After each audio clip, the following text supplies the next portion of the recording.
Franck Ferrand sur Europe 1, au cœur de l'histoire. Ce sont des destins de souverains que nous vous proposons cette semaine sur Europe 1 dans les meilleurs moments au cœur de l'histoire. Aujourd'hui, Franck Ferrand nous parle de la jeunesse de Louis XV. Bonjour à tous, nous sommes dans les années 1720-1730, des années de paix, de prospérité, je dirais des années d'une certaine légèreté, le bonheur quoi.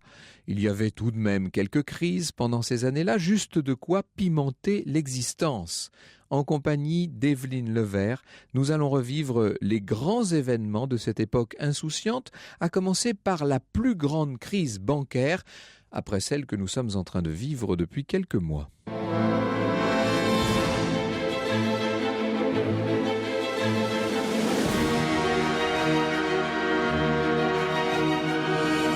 De 13h à 14h sur Europe 1, au cœur de l'histoire. Franck Ferrand.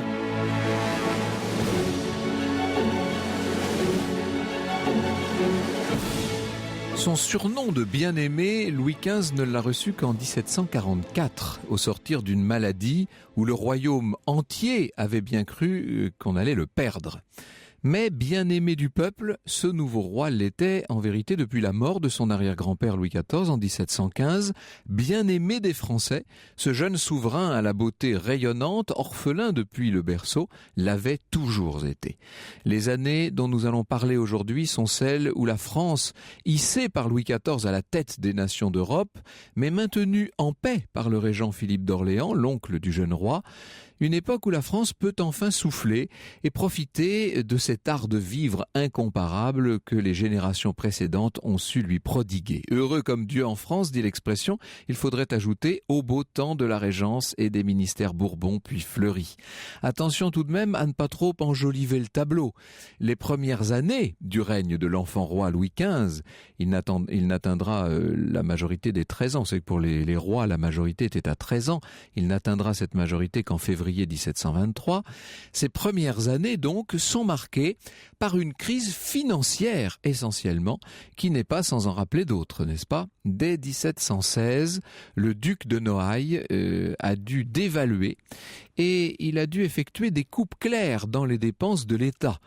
Certains poussent le régent à carrément déclarer la banqueroute de l'État. C'est le cas notamment du mémorialiste Saint-Simon, vous savez, qui dans cette époque va jouer un rôle de conseiller, un rôle important. On voudrait tout simplement déclarer la banqueroute de l'État parce qu'on considère qu'il n'est pas possible de s'en sortir dans l'État où se trouvent les finances royales. Ça supposerait évidemment la réunion des États généraux. Philippe d'Orléans, le régent, n'ira pas jusque-là, mais il crée tout de même une commission d'enquête et une chambre de justice pour mettre de l'ordre dans la gestion des comptes publics. Autant vous dire que chez les financiers de l'époque, c'est un peu panique à bord. Cependant, ce ne sont pas ces remises en ordre financières qui donnent à manger aux plus pauvres. C'est une époque, je vous parle moi évidemment de douceur de vivre, de légèreté, etc. Mais il y a encore des famines à l'époque, ce sont les dernières du reste. À l'hiver 1716, raconte Evelyne Levert, Paris compte nombre de mendiants et l'aumône est interdite sous peine d'amende. Le thermomètre est descendu jusqu'à -16, tandis qu'on dansait à l'opéra. Et le froid a été responsable de bien des drames. Les mois passent, le Conseil des finances se révèle impuissant à résoudre cette crise gigantesque. Quant à la Chambre de justice, bien à force de vouloir redresser les torts et de juger tout le monde, de grands et petits, elle va finir par devenir extrêmement impopulaire. C'est dans ce contexte que le régent va être mis en contact avec un Écossais aux idées audacieuses, John Law. Alors ça s'écrit Law comme loi en anglais, L-A-W, mais la tradition veut qu'on prononce Lass. Je trouve cette tradition, en ce qui me concerne, un peu pénible, et si vous permettez, on l'appellera comme il s'appelait, c'est-à-dire John Law. Ce monsieur fait partie de ce genre de conseillers très sûrs d'eux, vous savez, qu'on rencontre parfois dans les temps de crise grave. Ils sont d'autant plus dangereux, ces gens-là, que pour eux, la solution des problèmes a l'air facile. Et ils vous regardent en disant, mais enfin, c'est très simple, regardez, il n'y a qu'à. Il n'y a qu'à, eh bien, en l'occurrence, ce John Law insiste beaucoup sur l'importance du crédit pour stimuler le commerce, ce qui, à ses yeux, passe par la création d'une banque autorisée à émettre du papier-monnaie. Du papier-monnaie garanti par l'État, autant dire une grande nouveauté en France. Alors, avant d'aller plus loin, qui est-il, cet Écossais? Qui est-il, ce John Law Oulas? Je laisse la parole à Evelyne Levert. John Law est un séducteur, écrit-elle, un homme de plaisir qui joue dans la vie comme il joue au pharaon. Il court au-devant le pharaon, c'était un jeu de cartes très répandu à l'époque. Il court au-devant des événements, les suscite, multiplie les initiatives et croit à la chance. Son passé a de quoi inquiéter les plus sages conseillers du prince. Après avoir dilapidé l'héritage de son père, orfèvre à Édimbourg, il a vécu du jeu. Les mauvaises langues disent qu'il a commis des filouteries. Condamné à mort en 1696 pour avoir tué en duel un jeune officier anglais, gracié mais resté en prison, il s'est évadé et a trouvé refuge en France. Son origine a plaidé en sa faveur auprès du prétendant Stuart. Il faut dire qu'à l'époque, l'exilé anglais Stuart se trouve à Saint-Germain-en-Laye, à la cour de Saint-Germain. Il a enlevé, à cette cour de Saint-Germain, nous dit Evelyne Levert, il a enlevé la sœur de Lord Bunbury et ils sont partis ensemble pour l'Italie. Ils ont voyagé dans toute l'Europe, fréquentant les boutiques d'échangeurs, les banques et les tripots. Vous voyez un peu le genre de personnage, quand même. Le régent aurait tout de même dû se méfier, mais vous savez ce que peut être l'empire de la nécessité. Finalement, le duc d'Orléans a cédé, il s'est laissé convaincre, et le 2 mai 1716, Monsieur Law reçoit les lettres patentes qui lui donnent le droit de fonder sa fameuse banque. Elle va devenir une banque d'État et servir de plus en plus au fil des mois à placer auprès du public les actions de la nouvelle Compagnie des Indes. Cette nouvelle Compagnie des Indes a pour mission de coloniser tout le Mississippi et d'exploiter les fabuleuses mines d'or et d'argent du Mississippi. D'un seul coup, on a l'impression que c'est la croissance qui revient.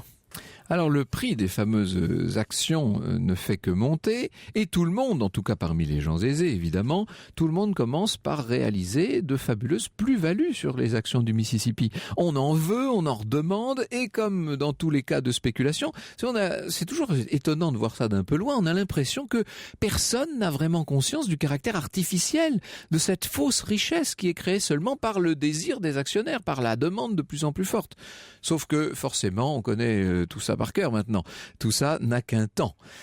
Au début de l'année 1720, les actions du Mississippi commencent à baisser. Le bruit court que les fameuses mines d'or, vous savez, sur lesquelles tout ça est gagé, n'existeraient pas. Alors ça fait peur à tout le monde. Les premiers à se désengager, à se faire rembourser leur or, ce sont les princes du sang et les gens très importants et très informés, bien entendu. On pourrait presque parler de délit d'initié. Le public perd aussi confiance, mais il met un peu plus de temps à réaliser. Et il perd surtout confiance, ça c'est plus grave, au-delà des actions de la compagnie, il perd confiance dans les billets de banque, dans ce nouveau papier-monnaie. Le gouvernement s'affole. Le 21 mai, pour essayer de calmer la situation, un édit du roi réduit de moitié la valeur des actions de la Compagnie des Indes. Et ça aurait été l'erreur qu'il fallait pas commettre. Et d'ailleurs, ça, on peut dire que le banquier Law l'avait dit. On diminue également de moitié la valeur des billets de banque. Alors là, terrible. En sortant du cabinet du régent, Monsieur Law, nous dit Barbier. Vous savez que Barbier, c'est le chroniqueur parisien qui tient une sorte de registre, une sorte de journal de tout ce qui se passe à l'époque. C'est extrêmement pratique pour les historiens. Monsieur Law a dit, en sortant du cabinet du régent, écrit Barbier, aux officiers de ne point vendre leurs actions et que tout irait bien. Il en a dit autant dans la banque. Le mercredi, je le vis passer rue de Richelieu dans un carrosse magnifique. Il fut insulté copieusement par un particulier en sortant de la banque. Et ça commence à aller mal. La panique se répand. Les commerçants bientôt vont refuser les billets de banque en paiement des marchandises. Ça c'est inquiétant parce que d'un seul coup, évidemment, tout le monde veut récupérer son or. Tout le monde se précipite au guichet. On connaît ce genre de situation. Alors Law essaie de se défendre autant qu'il peut. Il interdit à la banque de rembourser en or plus de 100 francs. Et puis dès le 13 juillet, pas plus de 10 francs par personne. Le 17, c'est la catastrophe, c'est l'effondrement, l'émeute éclate. Hier, écrit toujours notre Barbier, hier donc le 18 juillet, la rue Vivienne fut remplie de 15 000 âmes dès 3 heures du matin. La foule fut si considérable qu'il y eut 16 personnes étouffées avant 5 heures. On promena 5 cadavres le long de la rue Vivienne et à 6 heures, on emporta 3 à la porte du palais royal. Le peuple suivait en fureur et voulait entrer dans le palais. confirma de tous côtés, dit-il. On leur dit que le régent était à Bagnolet, qui était une maison de campagne de Madame la Régente. Le peuple répondit que cela n'était pas vrai, qu'il n'y avait qu'à mettre le feu aux quatre coins et qu'on le trouverait bien, ce régent. Bientôt, ce fut un tapage affreux dans tout le quartier, raconte Barbier. Une bande porta un corps mort au Louvre. Le maréchal de Villeroy leur fit donner 100 écus. Une autre bande se jeta du côté de la maison de Monsieur Lot, dont ils cassèrent toutes les vitres. On y fit entrer des Suisses pour la garder. Pendant ce temps, Monseigneur le Régent avait peur. On n'osa pas faire paraître de troupes. Rocheplate, un des officiers de ses gardes, avait fait entrer dans la banque 50 soldats aux gardes en habits bourgeois. Un officier y vint avec 20 mousquetaires en habits ordinaires. C'est lui-même qui me l'a dit. Quand les mesures furent prises, dedans à 9h, on ouvrit les portes et en un moment, les cours furent pleines de 4 à 500 personnes. Au niveau du gouvernement, ça va pas beaucoup mieux. Un bras de fer oppose à ce moment-là le Parlement de Paris au régent. Le régent qui a été considéré par les parlementaires comme imprudent.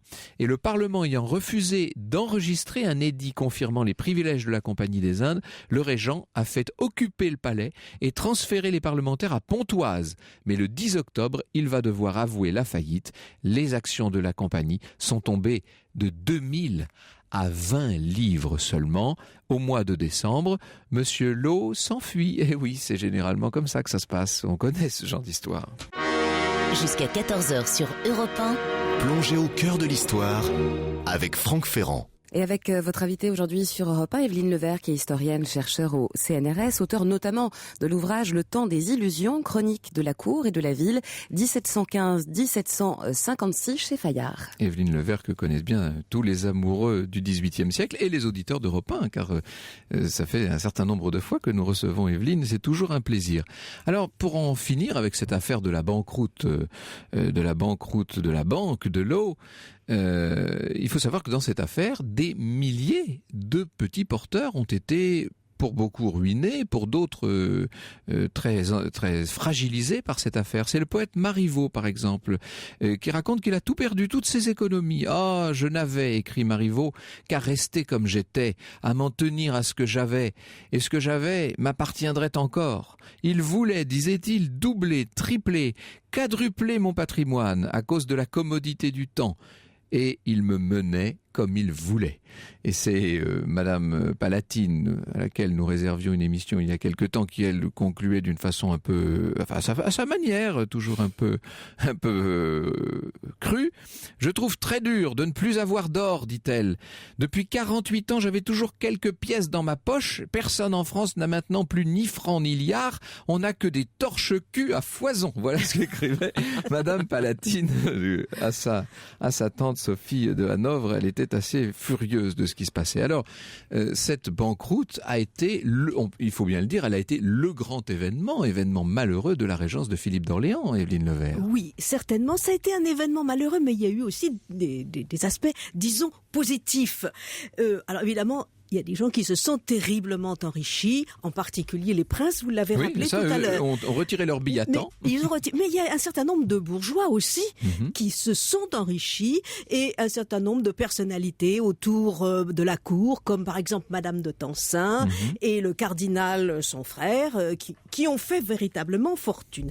Mais disons que le système de l'eau a permis aussi de prendre en charge une partie des dettes de l'État. Et ça, c'était très important parce que Louis XIV a laissé les finances dans un état épouvantable et la dette de l'État était énorme. Vous savez, elle restera toujours très importante pendant toute la période de l'Ancien Régime et les finances de l'Ancien Régime sont extrêmement compliquées, extrêmement complexes, au moins aussi complexes que celles de la République. Oui, avec en plus un système des régimes extrêmement varié, complexe, tout ça. On ne va pas bien sûr entrer là-dedans. On va rester, si vous le voulez bien, dans cette très jolie évocation qui est l'inspiration même de votre ouvrage, Le temps des illusions, chez Fayard. J'adore ce genre de livre. Je suis vraiment heureux que vous ayez écrit ça, Evelyne Levert. Ça me rappelle, quand j'étais étudiant, j'allais chez les bouquinistes et je trouvais des livres livres souvent un peu jaunis, un peu défraîchis de la fin du 19e siècle ou de l'entre-deux-guerres, qui racontaient simplement avec beaucoup de fraîcheur, qui racontaient ces belles périodes qui sont aussi des lieux d'évasion pour nous, disons-le, et de rêve. On retrouve ça dans votre livre avec aussi, bien entendu, vous ne cachez rien des misères du temps, des difficultés, des crises, mais vous le racontez avec de l'humour, de la légèreté, ce qui convient exactement à l'esprit du temps. On est quand même dans une période assez légère, même après la Régence. On est dans une période légère pour les élites. Oui, mais pour les élites, il faut toujours dire. Oui, je me suis imaginé que j'étais un journaliste de l'époque et que j'explique ce qui se passe, je raconte et je tente de donner un certain nombre d'explications. Parce qu'aujourd'hui, l'histoire a très souvent oublié les événements et les personnages, et je crois qu'il fallait un petit peu humaniser cette période qui est une période extrêmement importante de l'histoire de France et agréable en même temps. C'est une période agréable. Et beaucoup plus proche de nous qu'on ne peut l'imaginer a priori. On parle toujours, bien entendu, de Louis XIV. Alors ça, lui, il est la superstar de l'histoire, donc on ignore quasiment rien. Il y en a d'autres. L'une des, on va dire. Mais enfin, on ignore quasiment rien de son règne. On parle beaucoup, bien sûr, de Marie-Antoinette, et vous n'êtes pas étrangère à ce phénomène. On parle un peu de temps en temps de Louis XV, mais même quand on parle de Louis XV, c'est, j'ai envie de dire, de la deuxième partie du règne, de l'époque de Madame de Pompadour et de celle de Madame du Barry. Et l'on oublie toute cette première moitié qui a été finalement assez heureuse, disons-le. Alors, Louis XV est tout petit, c'est un enfant lorsque meurt son arrière-grand-père. Il a 5 ans, évidemment. Oui. Donc, il ne deviendra majeur que 13 ans plus tard. C'est donc toute cette période de la Régence. Qui sont les hommes qui l'ont formé, en quelque sorte? Alors, Louis XV a été formé par le régent. Par son oncle, donc. Son oncle, le régent, et il lui a dit « Appelez-moi mon oncle », et il l'appelle mon neveu, comme Louis XIV appelait mon neveu le régent, et il y a une réelle affection qui unit le régent avec cet enfant roi. Ce petit garçon très grave et très beau. C'est un enfant, oui, c'est un enfant. Il a 5 ans quand il monte sur le trône, et puis il y a à côté du régent Dubois, qui va devenir cardinal, qui est terrible abbé Dubois. Un abbé sans foi ni loi, mais qui joue un rôle quand même important et un rôle positif en particulier en ce qui concerne la politique extérieure. Et puis il y a aussi l'abbé de Fleury qui va devenir cardinal de Fleury et qui dirige le petit roi pour sa beauté morale et aussi qui le forme intellectuellement. Et qui va donc devenir le Premier ministre plus tard, un peu plus tard. Jusqu'à sa mort. Et le cardinal de Fleury il sera 20 ans Premier ministre. Et on dit que le cardinal de Fleury a éloigné Louis XV des véritables réalités du pouvoir. Il l'a peut-être volontairement tenu à l'écart. Il l'a volontairement sans doute tenu à l'écart parce que ce vieillard, il meurt à plus de 90 ans, ce vieillard s'est accroché au pouvoir. Mais on peut dire que les 3 hommes, que ce soit le régent, que ce soit Dubois et que ce soit Fleury, les 3 hommes ont convaincu Louis XV de la nécessité de maintenir l'absolutisme. Et ça, c'est quand même quelque chose de très important, c'est-à-dire de perpétuer l'héritage de Louis XIV. Et Louis XV restera un monarque absolu, hostile aux idées nouvelles. Et ça, les trois personnages... Ils sont aussi responsables les uns que l'autre. Aussi responsables les uns que les autres. Très jeune, à 15 ans, Louis XV va épouser une jeune princesse plus âgée que lui, du reste, Marie Leginska, qui est la fille du roi déchu de Pologne, Stanislas Leginski. Ça a été le grand événement du début du règne, 1725. Ça a été un grand événement, un événement qui a été diversement apprécié. Le seul heureux dans l'histoire, c'est le jeune roi. Parce que tout d'abord, il avait été promis à une infante d'Espagne qui était arrivée. Louis XV avait à ce moment-là 12 ans, elle avait 3 ans. C'était une très jolie petite fille. Un bébé. Et dire à un garçon de 12 ans qu'il va épouser un bébé de 3 ans 10 ans plus tard, c'est quand même assez décevant. Et tout le monde disait le roi n'aime pas sa petite infante. Et la petite infante était d'ailleurs quelqu'un d'assez intelligent et d'assez merveilleux. Mais on l'a renvoyé gentiment chez elle. On l'a renvoyé chez elle parce que après la mort du régent, c'est le duc de Bourbon qui est devenu Premier ministre, donc prince du sang. Condé, oui. Et le duc celui qu'on appelle Monsieur le Duc, eh bien Monsieur le Duc se plaît au pouvoir, car c'est lui qui gouverne. Louis XV n'a que 14 ans, donc il se plaît au pouvoir, et il tremble à chaque fois que le roi est malade, parce qu'il se dit que si le roi meurt comme il n'a pas d'héritier, la couronne passera au duc d'Orléans, le cousin du roi. Et de ce fait, le duc de Bourbon n'existera plus en tant que personnage politique.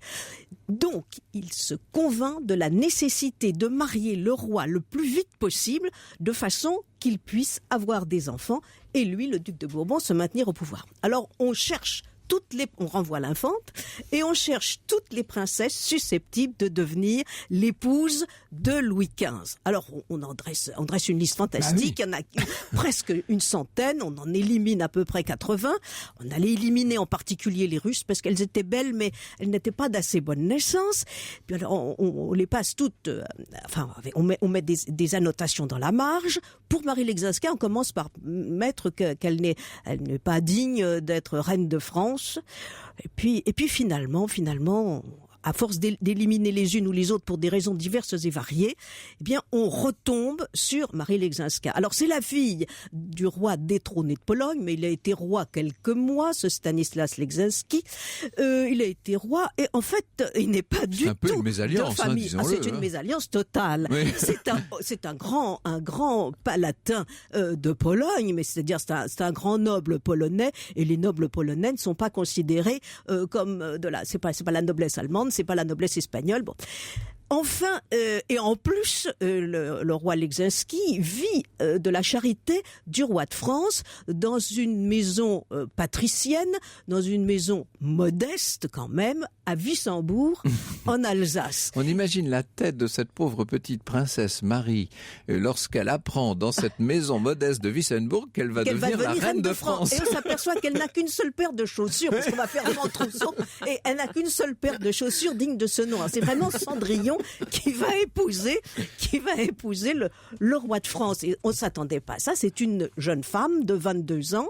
Elle a eu une éducation morale parfaite. Elle est extrêmement pieuse, elle est intelligente, elle a une grande culture, elle parle plusieurs langues, elle est plus cultivée que la plupart des princesses. Elle n'est pas laide, elle est même pas mal, mais enfin, ce n'est pas non plus une beauté, mais Louis XV est content, c'est une vraie femme qu'on va lui donner. Mais voilà. Il est ravi, et d'ailleurs, elle lui donnera de très nombreux enfants. Oh oui. Essentiellement des filles, malheureusement, pour la succession. Mais il y aura un garçon qui assurera la lignée et la dynastie. Nous nous retrouvons dans un instant pour revenir un peu sur cette personnalité du cardinal de Fleury. L'histoire sur Europe 1, c'est avec Franck Ferrand. Et nous nous intéressons cet après-midi sur Europe 1 au règne de Louis XV, toujours en excellente compagnie, celle d'Evelyne Levert. Et oui, alors disons que depuis que le cardinal de Fleury a pris en main les rênes de l'État, une certaine rigueur règne à nouveau au sommet, tout à fait dans l'esprit de ce qu'on appelait l'ancien règne. À l'époque, l'ancien règne, c'était celui de Louis XIV, bien entendu. C'était une expression, on disait ça fait très ancien règne. Certaines habitudes ont cependant été prises pendant la Régence, et notamment la bonne société a pris l'habitude de se mêler de politique, et ça c'est assez nouveau. On parle de plus en plus des affaires du gouvernement, ce qui 20 ans plus tôt aurait été non seulement déplacé, mais probablement interdit. On dit à ce propos que son éminence est assez agacée par les réunions d'un nouveau club à l'anglaise, le club de l'entresol, qui s'appelle ainsi parce qu'au début il s'est réuni dans un appartement entresolé de la place Vendôme, chez un académicien, l'abbé Alary. Mais ça, ce sont encore de petits soucis. Ce qui tracasse davantage l'abbé Fleury, ce sont les jansénistes. Alors, vous savez, les jansénistes, ce sont ces religieux, c'est ce courant religieux assez rigoureux. C'est toujours très difficile de définir ça. Ce sont des gens qui croient à la grâce divine. Ils ont constitué peu à peu une sorte de religion dans la religion. Et Louis XIV leur a fait littéralement la guerre. Il les a persécutés. Il a liquidé l'abbaye de Port-Royal des Champs. Nous avons eu l'occasion de parler de ça ici même. Et cette persécution contre les jansénistes faisait qu'on pensait, au moment de la Régence, que le jansénisme était quasiment mort. Il n'en est rien. Il va constamment essayer de renaître, et il va, par le biais notamment de la bourgeoisie parlementaire, empoisonner l'existence de Louis XV, car il ne faut pas oublier que derrière un certain nombre des révoltes et des bras de fer parlementaires de tout ce règne de Louis XV, il y a bien des jansénismes et il y a bien la ferveur jansénisme. Alors, cette ferveur, elle se manifeste notamment dans ces foules qui, de plus en plus nombreuses, se réunissent à l'époque, dans les années 1728-29, se réunissent au cimetière Saint-Médard, le cimetière de l'église de Saint-Médard. On est donc dans des quartiers assez excentrés, presque hors la capitale, on peut dire hors les murs, sur la tombe d'un modeste oratorien du nom de François Paris. Ce François Paris était un homme de grande vertu. Il était justement favorable au jansénisme, ce qui explique qu'on se réunisse autour de sa mémoire. Et évidemment, depuis sa mort, sa tombe est devenue une sorte de lieu de culte. Il est pleuré, il est vénéré par un certain nombre de ces jansénistes. Alors, au mois de juillet 1731, Barbier, je retrouve là mon journal de Barbier, voilà ce que nous dit Barbier. Ce monsieur Paris, qui est mort depuis 4 ans, ce monsieur Paris était resté tranquille pendant quelque temps, c'est-à-dire sans faire de miracle. Mais il a repris vigueur depuis 2 mois et il y a toujours une affluence étonnante de monde à son tombeau. Quelque éloigné que soit Saint-Médard, il s'y rend nombre de carrosses, des hommes comme des femmes et des personnes de distinction. Il y a eu plusieurs miracles qui tombent assez volontiers sur des gens paralytiques. Le peuple chante, il est quand même assez ironique, Barbier, dans son approche de la chose. Le peuple chante de lui-même et entonne un Te Deum, nous dit-il. Et on voit des gens de la cour qui viennent au cimetière de Saint-Médard sur la tombe de ce Paris. Toujours Barbier. Madame la princesse de Conti, qui est aveugle depuis 4 ou 5 ans et qui fait tous les remèdes imaginables, a été à Saint-Médard, à 3 carrosses, pour y commencer une neuvaine. Il y a eu entre autres un ecclésiastique envoyé ici par l'évêque de Montpellier qui est grand janséniste. Cet ecclésiastique se nomme l'abbé Bécherand et tout le monde convient que depuis sa jeunesse, il boitait fort et avait un pied plus court que l'autre. Il est à présent au moins à sa 3e neuvaine. Il y va tous les jours, quelquefois matin et soir. Alors Barbier nous raconte comment on procède. On lui ôte son rabat, ses boutons de manche et ses jarretières. On le couche sur le dos le long de la tombe et on dit les 7 psaumes en psalmodiant avec de grandes dévotions. Et ce qui est étonnant, c'est qu'on voit les miracles se produire, se multiplier, ce qui fait que la foule est de plus en plus importante et que sur le bureau du lieutenant de police, évidemment, les rapports s'accumulent. Le 27 janvier 1732, Fleury n'y tient plus. Une ordonnance royale ferme purement et simplement le cimetière Saint-Médard. Et Barbier voit afficher sur les murs 3 jours plus tard ce pamphlet. Vous savez qu'on est à l'époque où, évidemment, on s'exprime beaucoup par épigramme. De par le roi, dit l'affiche, défense à Dieu de faire miracle en ce lieu. Le Parlement n'est pas content de cet arrêt de fermeture. Il a l'intention d'en délibérer.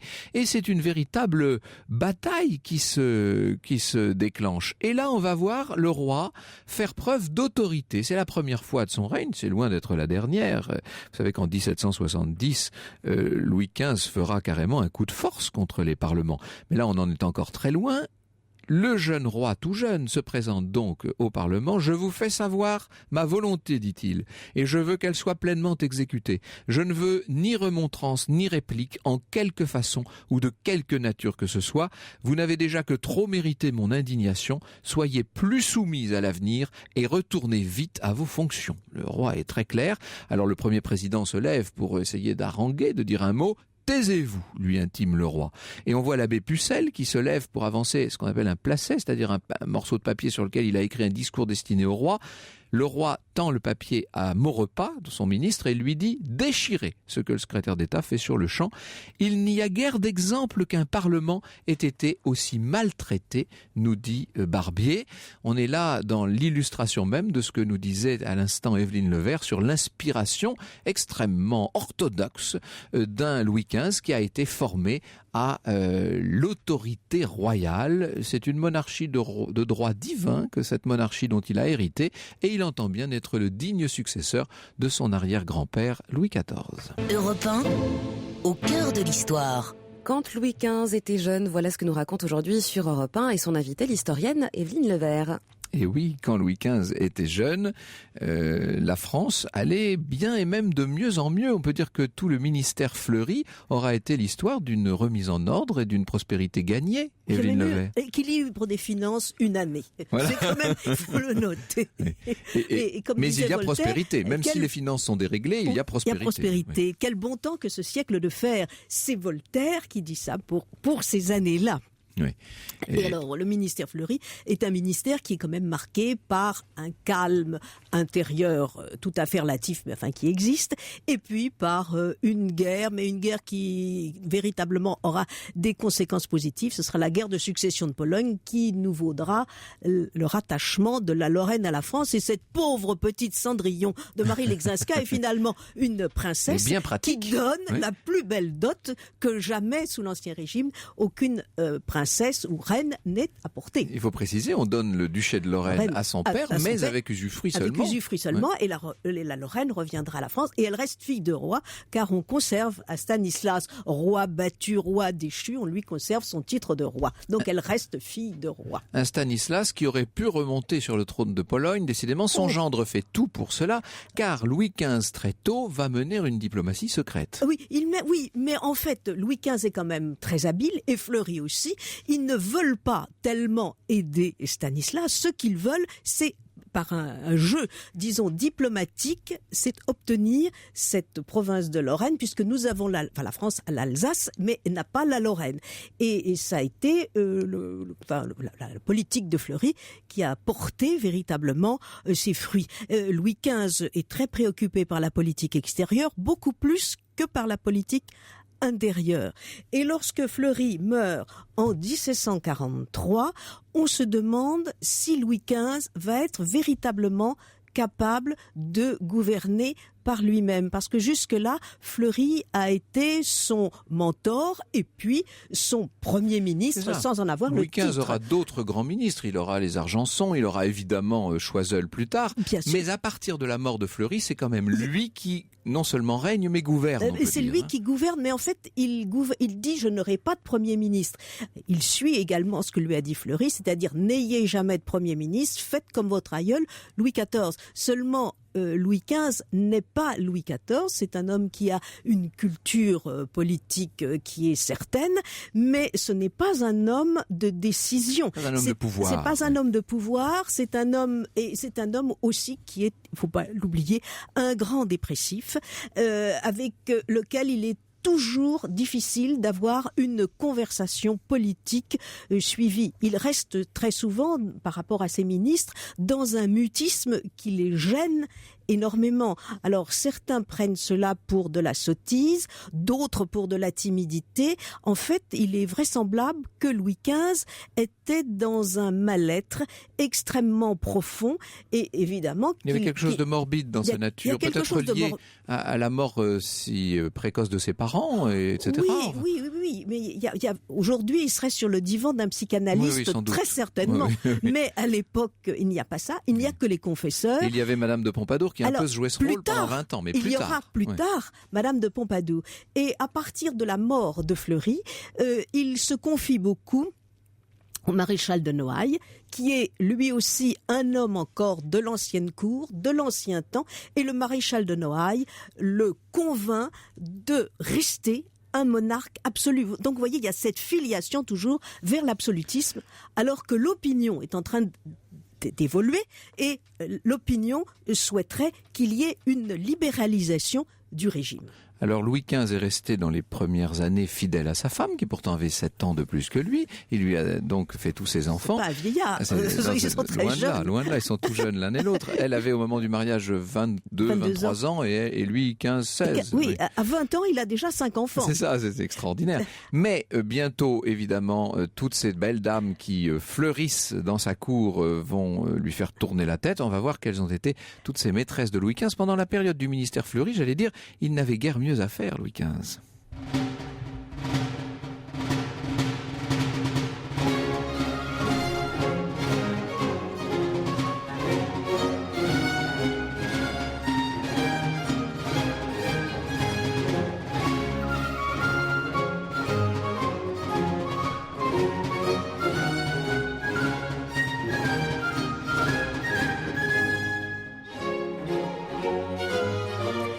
Quelques notes du prologue extrait des Folies de Cardenio de Michel Richard de Lalande. Et voilà, les tambours d'une guerre en dentelle. Nous allons parler d'une guerre de dentelle maintenant. Oui. En fait, les premières maîtresses de Louis XV, ses premières favorites, sont toutes les sœurs. Ce sont des sœurs. C'est quand même étonnant. Mais alors la première, c'est quand même Fleury qui l'a choisie pour le roi. Les 4 filles d'un même Ce sont les fameuses sœurs Nesle. Parce que lorsque Fleury a compris que Louis XV allait avoir une maîtresse, il s'est dit qu'il fallait surtout pas que ce soit des coteries de la cour qui la lui désignent. Et il a préféré la choisir lui-même. Et il a choisi la comtesse de Mailly, née Nesle. Et cette comtesse de Mailly était une femme éperdument amoureuse de Louis XV, discrète, et Fleury était bien persuadé, il avait raison, qu'elle ne se mêlerait pas de politique. Le roi elle était idéale. Elle était tout à fait idéale. Le roi est tombé amoureux d'elle, mais pas trop quand même. Mais enfin, les choses se sont extrêmement bien passées et il a été relativement discret par rapport à son épouse. Et puis Madame de Mailly a eu l'idée de faire venir une de ses sœurs, Mademoiselle de Nesle, qui était pourtant pas jolie, qui était d'une nature plus enflammée. Très enflammée, vous avez tout à fait raison. Et arrivée à la cour, eh bien, elle a séduit le roi. Le roi l'a mariée au neveu de l'archevêque de Paris, Monsieur de Vintimille. Il en a fait sa maîtresse et il a eu 2 maîtresses à la fois. Madame de Vintimille, la seconde maîtresse, mais Madame de Mailly restait aussi sa maîtresse. Elle était toujours là. Elle était toujours là et elle aimait beaucoup sa sœur. Et Madame de Vintimille est tombée enceinte des œuvres du roi et elle est morte en accouchant. Le roi en a été très déprimé. Madame de Mailly est revenue en grâce, mais comme elle pleurait sa sœur et qu'elle n'arrivait pas à soutenir le roi complètement déprimé. Oui, ça faisait beaucoup de déprimés ensemble. Ça faisait beaucoup de dépression. Et il y avait une 3e sœur qui était belle, magnifique, très altière. Et cette sœur-là, c'était Madame de la Tournelle. Elle était veuve, c'était une très jeune veuve, heureuse de l'être. Et elle avait d'ailleurs un amant qui était le duc d'Agenois. Louis XV en est tombé amoureux. Mais comment faire? Il avait là, il est vraiment très amoureux. Là. Oui, ouais. Mais alors, il n'ose pas. Louis XV n'est pas c'est un grand chasseur, mais ce n'est pas un chasseur de femmes. Il attend qu'on lui apporte les proies dans ses bras. Et c'est le duc de Richelieu, son ami, qui lui dit, mais il faut absolument que vous partiez à la conquête. Vos ancêtres, eh bien, ont conquis des femmes, à vous de la conquérir. Alors Richelieu fait des pieds et des mains, organise des rencontres, et finalement, Madame de la Tournelle tombe dans les bras du roi, mais elle tombe dans les bras du roi, elle consent à se donner au roi. Elle n'aime pas le roi, elle aime toujours d'Agenois. Mais enfin, le temps passant, elle finit par aimer le roi et elle a une influence plutôt bénéfique sur lui. Elle le convainc de partir en campagne, car là, nous entrons dans une autre guerre qui est la guerre de succession d'Autriche. Elle le convainc de partir à la guerre. Alors, elle est très insolente, elle fait renvoyer Madame de Mailly qui était toujours à la cour. Sa propre sœur, et elle convainc le roi de partir diriger l'armée. Et c'est elle l'accompagne. On est en 44, à Metz, donc. Et à Metz, le roi tombe très gravement malade. On croit qu'il va mourir et le roi est forcé par l'évêque de renvoyer Madame de Mailly et lorsque le roi se rétablira, il voudra faire revenir Madame de Mailly auprès de lui. Mais curieusement, Madame de Mailly à ce moment-là mourra. Le roi sera dans un état de dépression encore plus grand qu'avant et c'est là qu'on lui apportera Madame de Pompadour. C'est ça, il va y avoir une grande effervescence chez ces dames pour essayer de conquérir le roi et finalement c'est une femme extérieure à la cour et même extérieure à l'aristocratie qui finalement c'est une bourgeoise et c'est véritablement là qu'on voit les classes montantes puisque classe montante, la bourgeoisie arrive à la cour. Finalement la grande bourgeoisie financière parisienne va obtenir quasiment son entrée à la cour grâce à Madame de Pompadour. Qui ne s'appelle que Mademoiselle Poisson, Madame d'Étiole. Donc là on est en 44-45. Là on est en 44-45. Et j'allais dire ce qui est étonnant, on aurait pu penser que c'était la fin de la jeunesse de Louis XV. Eh bien, vous allez jusqu'en 56, vous. Moi, je vais jusqu'en 56 parce que c'est la moitié du siècle et c'est parce que c'est à ce moment-là que justement les philosophes pensent imposer leurs idées. Et puis 56, c'est le basculement, ça va être le retournement des alliances, le changement politique total en Europe, le lancement dans une nouvelle guerre, cette guerre de 7 ans, qui va être désastreuse pour la France. Et c'est à ce moment-là que véritablement on entre dans une autre période. Oui, et je suis en train d'écrire la suite. Ah, mais alors on attend ça avec beaucoup d'impatience. Après le temps des illusions, ce sera le temps de quoi? Ce sont les illusions perdues. Les illusions perdues, c'est ça. Evelyne Levert, le temps des illusions, chronique de la cour et de la ville. Donc ça va de la mort de Louis Louis XIV en 1715 jusqu'à ce basculement, on peut dire, de l'Europe, jusqu'à ce tournant du règne même de Louis XV en 1756. Tout ça est publié chez Fayard. Merci beaucoup Evelyne Levert, non seulement d'être venue nous parler de tout ça, mais de continuer à faire vivre cette belle chronique de France, si je puis dire, qui enchante, j'espère, beaucoup d'adolescents comme elles ont enchanté la mienne.